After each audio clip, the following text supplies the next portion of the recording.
श्री शिवाय नमस्तुभ्यम। दोस्तों, आप सभी लोग जानते हैं कि 12 सितंबर 2023 को है प्रदोष का व्रत और 13 सितंबर 2023 को है मासिक शिवरात्रि। दोनों ही दिन भगवान शिव जी को बहुत ही प्रिय हैं, तो इसीलिए आज की इस वीडियो में हम आपको प्रदोष व्रत और मासिक शिवरात्रि के दिन किए जाने वाले वो विशेष उपाय बताएंगे जिन्हें अगर आप लोग करते हैं तो आपके जीवन में जिस भी प्रकार की दुख और समस्या चल रही होगी वो तो दूर होगी ही, साथ ही में अगर किसी की कोई विशेष मनोकामना है तो उनके लिए भी आप यह उपाय कर सकते हैं। घर में किसी को बीमारी ने घेर कर रखा हुआ है तो उसके लिए भी आप उपाय कर सकते हैं। कई सारे उपाय हैं जो कि आप प्रदोष व्रत और शिवरात्रि के दिन अगर करते हैं तो उसका फल आपको बहुत जल्दी मिलता है, क्योंकि ये दोनों ही दिन भगवान शिव जी को बहुत प्रिय हैं, है ना।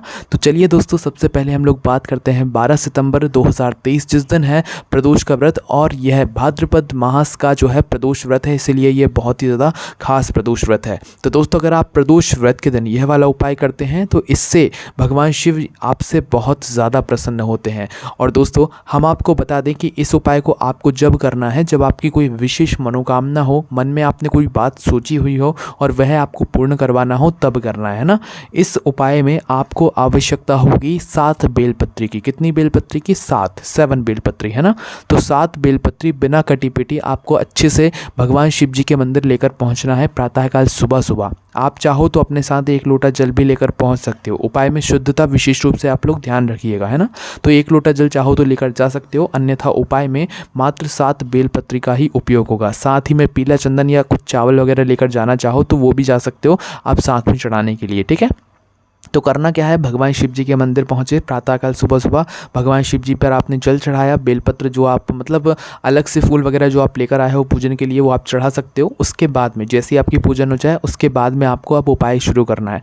तो उपाय ये है कि आप जो अपने साथ में 7 बेलपत्री लेकर गए हो ना, इन 7 बेलपत्री का आपको ब्रह्म कमल बनाकर भगवान शिव जी पर समर्पित करना है।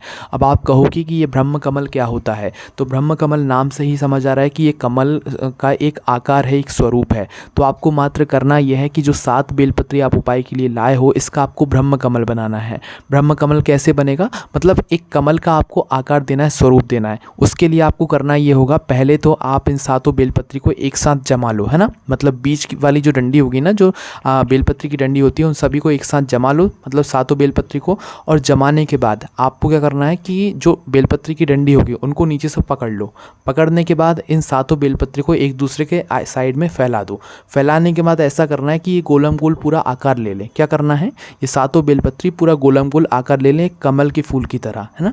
कमल के फूल की तरह जैसे ही आकार ले लें, है ना, मतलब कि 7 बेलपत्र को जमा कर बीच में अपना मतलब उन डंडियों को पकड़कर फिर आप 7 बेलपत्र को फैला दो साइड साइड में और गोलाकार एक आकार दे दो उसको, है ना। तो 7 बेलपत्री का गोलाकार बन जाएगा, है ना, साइड साइड में कर करके। तो इसके बाद इस बेलपत्री को, इन 7 बेलपत्री के ब्रह्म कमल को आपको फिर भगवान शिव जी पर इसे समर्पित करना है, ठीक है। इस ब्रह्म कमल के साथ में आप चाहो तो चंदन भी बेलपत्री पर लगाकर समर्पित कर सकते हो, चाहो तो चावल का दाना भी मतलब इन ब्रह्म कमल पर रखकर जो है भगवान शिव जी को शिवलिंग के ऊपर आप समर्पित कर सकते हो, ठीक है। यह ब्रह्म कमल आपको शिवलिंग के ऊपर ही समर्पित करना है और उसके बाद आप भगवान से अपनी मनोकामना बोल दीजिए जिसके लिए आप यह उपाय कर रहे हैं। जो व्यक्ति इस दिन ब्रह्म कमल बनाकर भगवान शिव जी पर समर्पित करता है, भगवान शिव उसकी मनोकामना ज़रूर पूर्ण करते हैं, ठीक है। तो आप करके ज़रूर देखिएगा। उसके बाद में दोस्तों, अगर आपके जीवन में बहुत ज़्यादा अड़चनें चल रही हैं, मतलब कि दुख और परेशानियां आती ही जा रही हैं, ख़त्म ही नहीं हो रही हैं, तो उसके लिए भी दोस्तों इस प्रदोष व्रत के दिन आपको यह वाला उपाय करना चाहिए, ठीक है। तो उपाय में आपको क्या करना है, इस अड़चनों वाले उपाय को मतलब अड़चनें अपने जीवन से दूर करने के लिए इस उपाय में आपको लेना है एक धतूरा। क्या लोगे? धतूरा। धतूरा जानते हो क्या होता है? धतूरा जिसमें कांटे लगे हुए होते हैं, जो भगवान शिव जी को समर्पित होता है। तो एक धतूरा लेना है और बेलपत्री की पत्ती ना लेते हुए बेलपत्री के वृक्ष के 7 कांटे लेने हैं ना। अब आप कहोगे बेलपत्री की पत्ती तो हमने सुना है पर बेलपत्री के कांटे नहीं सुना है। तो देखो, बेलपत्री का जो वृक्ष होता है उसी बेलपत्री के वृक्ष में बेलपत्री के कांटे भी लगे हुए होते हैं। तो आपको करना यह है कि उस बेलपत्री के वृक्ष में जो बेलपत्री के कांटे लगे हैं उन कांटों में से 7 कांटे आपको तोड़कर लेकर आने। बेलपत्री नहीं लाना है, बेलपत्री के 7 कांटे लेकर आना है। और करना यह है कि जैसे ही मतलब प्रदोष व्रत के दिन ही प्रातःकाल सुबह सुबह 1 धतूरा और 7 जो है आपको बेलपत्री के वृक्ष के कांटे लेकर जाना है और भगवान शिव जी पर चढ़ा देना है, श्री शिवाय नमस्तुभ्यम बोलकर। जैसे ही आप ये भगवान शिव जी की शिवलिंग के ऊपर एक धतूरा और 7 बेलपत्री के वृक्ष के कांटे समर्पित कर देते हैं, उसके बाद भगवान से आप प्रार्थना कर लीजिए कि आपके जीवन में जो भी दुख और अड़चने आ रही हैं वो दूर हो जाए, है ना। तो यहाँ पर यह उपाय भी पूर्ण हो जाता है। उसके बाद में दोस्तों प्रदोष व्रत का दिन है और प्रदोष काल का जो समय होता है वो समय भगवान शिव जी को बहुत ज़्यादा प्रिय होता है। तो इस दिन आप लोग कोशिश करें, विशेष रूप से आपको 2 स्थानों पर दीपक ज़रूर लगाना है। आप भले ही 3 स्थानों पर मत लगाओ, 5 स्थानों पर मत लगाओ, पर प्रदोष व्रत के दिन शाम के समय इन 2 स्थानों पर अगर आप लोग दीपक लगाते हो तो आप ये समझो, आप कुछ नहीं भी बोलोगे ना तो भी भगवान शिव जी की कृपा आपके घर परिवार पर ज़रूर होगी, है ना। तो दीपक आपको गोलपाती के ही बनाने हैं, आटे के ही रखने हैं, उनके अंदर आपको शुद्ध देसी गाय का घी ही डालना है। 2 दीपक तैयार करके आपको करना क्या है, पहला दीपक तो आप लेकर जाओगे बेलपत्री के वृक्ष के नीचे। बेलपत्री का वृक्ष वो होना चाहिए जो बड़ा हो, जिसकी छाँव में बैठकर आप ये उपाय कर सको, है ना। दीपक आपको शाम के समय प्रदोष काल में ही तैयार करना है, उसी समय लगाने हैं। तो पहला दीपक आप लोग लेकर जाओगे बेलपत्री के वृक्ष के नीचे और दूसरा दीपक आप लोग लेकर जाओगे यहाँ पर अपने घर के मुख्य द्वार की तरफ, है ना। पहला तो बेलपत्री के वृक्ष नीचे लगा दिया भगवान से प्रार्थना करते हुए, फिर दूसरा लेकर आओगे अपने घर के द्वार पर और बाहर से देखने पर आपका जो सीधा हाथ पड़े उस सीधे हाथ की चौखट पर आपको यह दूसरा दीपक रख देना है। इससे आपके घर में सुख शांति आएगी। जो व्यक्ति प्रदोष व्रत के दिन, जो माताएं बहनें प्रदोष व्रत के दिन शाम के समय ये 2 स्थानों पर दीपक रखती हैं, उनके घर में कभी भी लड़ाई झगड़ा नहीं होता, हमेशा सुख शांति बनी रहती है ना। उसके बाद में दोस्तों, अगर आप लोगों के घर में बीमारियों ने बहुत ज़्यादा मतलब कब्ज़ा कर लिया है और आपको ऐसा लग रहा है कि भाई बीमारियों ने बहुत, किसी ना किसी को कुछ ना कुछ हो ही रहा है बीमारी से जुड़ा हुआ, तो उस स्थान पर दोस्तों आपको प्रदोष व्रत के दिन प्रातःकाल सुबह सुबह 1 लोटा जल लेना चाहिए। उस 1 लोटे जल के अंदर आपको थोड़ा सा 1 चम्मच शुद्ध देसी गाय का दूध डालना चाहिए। देखो, शुद्ध देसी गाय का दूध ही डालना और कोई दूध मत डालना, वरना उपाय काम ही नहीं करेगा। तो जल के अंदर शुद्ध देसी गाय का दूध डालकर आपको उस जल पात्र के अंदर 5 काली मिर्ची डालनी। कितनी? 5 काली मिर्ची, है ना। 5 काली मिर्ची डालने के बाद आपको इस जल को लेकर जाना है भगवान शिव जी के मंदिर में। भगवान शिव जी के मंदिर में जाकर कुंदकेश्वर महादेव जी के नाम से आपको इस जल को भगवान शिव जी की शिवलिंग के ऊपर चढ़ाना है। कौन से महादेव जी के नाम से? कुंदकेश्वर महादेव जी के नाम से आपको इस जल को भगवान शिव जी की शिवलिंग के ऊपर चढ़ाना है। इससे आपके घर में रोग और बीमारियां जो आ रही हैं वो समाप्त होंगी और नहीं आएंगी, ठीक है। तो दोस्तों ये कुछ विशेष उपाय थे जो कि आपको इस प्रदोष व्रत के दिन करने हैं, जो कि 12 सितंबर 2023 को है। अब हम बात करते हैं 13 सितंबर 2023 के दिन करने वाले वो विशेष उपाय जो कि आपको इस मासिक शिवरात्रि के दिन करने हैं। दोस्तों महीने में जो मासिक शिवरात्रि पड़ती है वो बहुत ज़्यादा विशेष होती है और आपको सबसे बड़ा जो हम आपको उपाय बता देते हैं पहले ही, जो कि आपको हर मासिक शिवरात्रि दिन, हर महीने में पड़ने वाली मासिक शिवरात्रि दिन करना चाहिए। जो व्यक्ति हर महीने की मासिक शिवरात्रि के दिन इस एक उपाय को नियम के साथ करता है, भगवान शिव जी, भगवान माता पार्वती जी, लक्ष्मी जी का आशीर्वाद उसके ऊपर सदैव बना रहता है, उसके घर परिवार पर। तो शिवरात्रि के दिन आप नियम बना लो कि 3 जगहों पर आप दीपक ज़रूर लगाओगे। वो 3 स्थान कौन कौन से हैं और 3 दीपक कौन से लगाने हैं? 3 दीपक आटे के ही तैयार करोगे, गोल बाती उनके अंदर रखोगे और शुद्ध देसी गाय का घी आप लोग उसमें डालोगे, ठीक है। तो 3 दीपक तैयार करके 3 स्थानों पर आपको हर महीने की मासिक शिवरात्रि के दिन शाम के समय प्रदोष काल में जलाना शुरू कर देना है। आप फिर चमत्कार खुद देखोगे कि आपके साथ क्या क्या बदलाव आने लगते हैं, है ना। तो करना यह है कि शाम के समय शिवरात्रि के दिन ही, मासिक शिवरात्रि के दिन प्रदोष काल में आपको 3 दीपक तैयार करने हैं। 3 दीपक तैयार करने के बाद, तीनों तैयार करके आपको 3 स्थानों पर जला कर आने हैं, जिसमें से पहला स्थान है बेलपत्री का वृक्ष। बेलपत्री का वृक्ष बड़ा हो, उस बेलपत्री के वृक्ष के नीचे जाकर आपको पहला दीपक जलाना है, ठीक है। पहला दीपक जलाने के बाद दूसरा दीपक आप लोग लेकर जाओगे भगवान शिव जी के मंदिर में।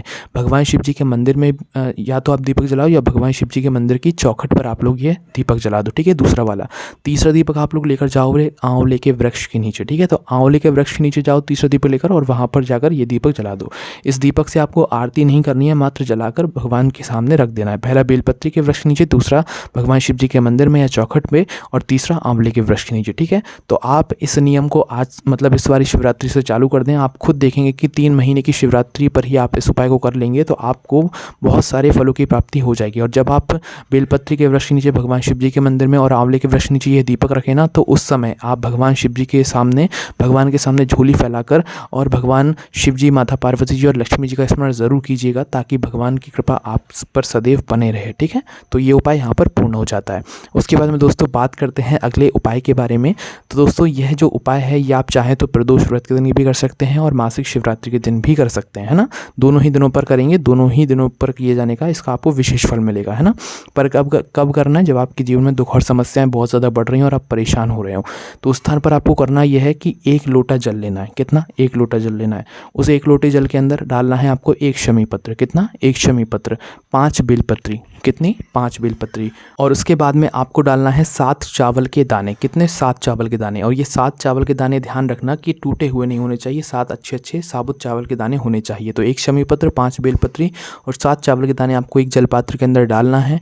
डालने के बाद सबसे पहले ध्यान रखना है कि अपने घर के मंदिर में एक दीपक लगाना है आपको, ठीक है। अपने घर के मंदिर में जैसा भी आप दीपक लगाते हो वो दीपक लगाकर इस लोटे को अपने हाथों में पकड़कर फिर भगवान शिव जी के मंदिर के लिए निकलना है और अपने पैरों में चप्पल नहीं पहनना है जब आप इस उपाय को कर रहे हो, ठीक है। घर में पहले दीपक लगाना है, फिर उसके बाद इस जलपात्र को लेकर अपने घर से निकलना है नंगे पाँव। भगवान शिव जी के मंदिर पहुंचो तो मंदिर पहुंचकर इस जल को भगवान शिव जी पर उंडेल देना है ना। उंडेल देने का मतलब यह है कि जो आपने अंदर सामग्रियां डाली हुई ना, इनको अलग अलग करके नहीं चढ़ाना है, जल के साथ में ही, जल के साथ में एक साथ करके जो है भगवान शिव जी पर चढ़ा देना, ताकि सभी सामग्री जल के साथ में अपने आप ही चढ़ जाए, है ना। इस तरीके से आपको ये जल भगवान शिव जी पर चढ़ा देना है और चढ़ाने के बाद भगवान से प्रार्थना कर लेना है कि आपके घर में जो भी दुख और समस्याएं चल रही हैं वो जल्द से जल्द दूर हो जाए। निश्चित ही कुछ ही दिनों में आपको फल देखने के लिए मिल जाएगा, है ना। अब दोस्तों जो अगला हम आपको उपाय बताएंगे ये आपके बहुत सारी मतलब एक प्रश्न भी जो है आपके मन से निकाल देगा कि आप कई बार देखते हो कि कोई पहले बेलपत्र चढ़ाकर फिर जल चढ़ाता है और कोई क्या करता है कि पहले जल चढ़ाता है फिर बेलपत्र चढ़ाता है। तो दोनों तरीके से जल चढ़ाने और बेलपत्र चढ़ाने का क्या महत्व होता है वो हम आपको बताते हैं। तो दोस्तों अगर आप लोग मासिक शिवरात्रि के दिन पहले बेलपत्र चढ़ाते हो फिर उसके ऊपर भगवान शिव जी पर जल चढ़ाते हो तो इसका क्या फल मिलता है, और या पहले आप लोग जल चढ़ा देते हो फिर बेलपत्र चढ़ाते हो तो उसका क्या फल मिलता है वो हम आपको बता देते हैं।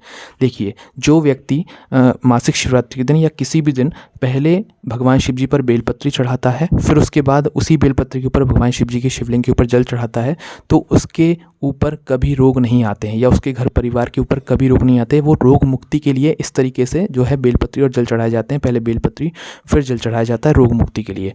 और जो व्यक्ति पहले जल चढ़ाते हैं फिर बेलपत्री चढ़ाते हैं तो वो भगवान शिव जी को प्रसन्न करने के लिए होते हैं, अपने आप को आनंदमय करने के लिए होता है, ठीक है। पहले जो जल चढ़ा देते हैं फिर बेलपत्र चढ़ाते हैं, तो 2 अलग अलग तरीके से जो है भगवान शिव जी पर जल और बेलपत्र चढ़ाया जाता है। तो ये प्रश्न आप लोगों को शायद मन में आता होगा कभी ना कभी, तो आपको इसका जवाब हमें लगता है मिल गया होगा, ठीक है।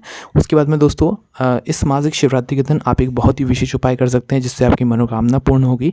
इस उपाय में आपको करना यह है कि आप सुबह या शाम के समय जब चाहो जब इस उपाय को करना, एक बेलपत्री लेना, अपने साथ में थोड़ा सा पीला चंदन लेना और थोड़ा सा शहद लेना और पहुंच जाना भगवान शिव जी के मंदिर में, है ना। भगवान शिव जी के मंदिर पहुंचकर आपको क्या करना है कि सबसे पहले अपनी है बेलपत्र को निकालना, इस बेलपत्री की बीच वाली बड़ी पत्ती पर लगाना पीला चंदन। पीला चंदन पूरे में भी लगा सकते हो, एक टीका भी लगा सकते हो, या इस पीले चंदन से ओम या स्वस्तिक भी बना सकते हो, ठीक है। पर बीच वाली बड़ी पत्ती पर पीले चंदन का भाग जरूर लगाना।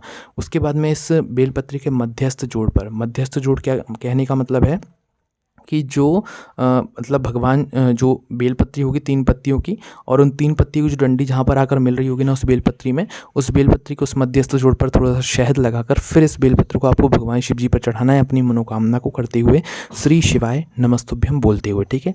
निश्चित ही जो व्यक्ति इस मासिक शिवरात्रि के दिन बेलपत्री की बीच वाली बड़ी पत्ती पर पीला चंदन और मध्यस्थ जोड़ पर शहद लगाकर चढ़ाता है भगवान शिव जी उसकी मनोकामना ज़रूर पूर्ण करते हैं, ठीक है। तो दोस्तों ये कुछ विशेष उपाय थे जो कि आप लोगों को इस प्रदोष व्रत और इस मासिक शिवरात्रि के दिन मतलब 12 सितंबर और 13 सितंबर के दिन करने हैं। अगर आपको इन उपाय करने में कोई भी दिक्कत समस्या आती है तो आप हमसे कमेंट करके पूछ सकते हैं।